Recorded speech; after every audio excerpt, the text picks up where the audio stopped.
Hello' everyone, বলক আজি ভূটানলৈ। কি খবৰ সকলোৰে? আশা কৰোঁ ভালে আছে। মোৰ নতুন এটি ভিডিঅ'লৈ আপোনালোকক স্বাগতম জনাইছোঁ। ভূটানৰ পৰিৱেশটো ইমানেই ধুনীয়া যে মনোমুগ্ধ হৈ যাব আপোনালোকৰ। দুয়োকাষে পাহাৰ আৰু ঝৰ্ণাৰে ভৰা। এয়া মেঘবিলাকো পাহাৰত আহি খুন্দা মাৰিছে। কিজানি হাতেৰে চুব পাম এনেকুৱা লাগিছে। আমি আহি প্ৰায়ে পাই গ'লোঁ হেঙিং ব্ৰিজখন।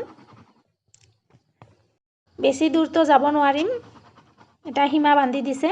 সেই হেঙিং ব্ৰিজ যে আছে তালৈকেহে যাব পাৰি। এয়া এই ঠাইবিলাক ইমান সুন্দৰ, কেমেৰাত কিমান সুন্দৰ বুজা যায় ক'ব নোৱাৰোঁ, কিন্তু চকুৰে চালে আপোনাৰ চকু জোৰ হৈ যাব। এয়া চাওকচোন, হেঙিং ব্ৰিজখন দূৰৰ পৰা দেখাই দিছোঁ। আমি খোজকাঢ়ি গৈ আছোঁ। এইখিনি পানী আছিল যিহেতু। আমি যিদিনা গৈছিলোঁ সেইদিনা অকণমান বৰষুণ দিছিল, সেইকাৰণে অলপ তিতিলোঁ আৰু একো নাই। ইমান ধুনীয়া ঠাইখিনি চাবৰ কাৰণে অকণমান তিতিলেও একো নহয়। এয়া পানী পৰি আছে,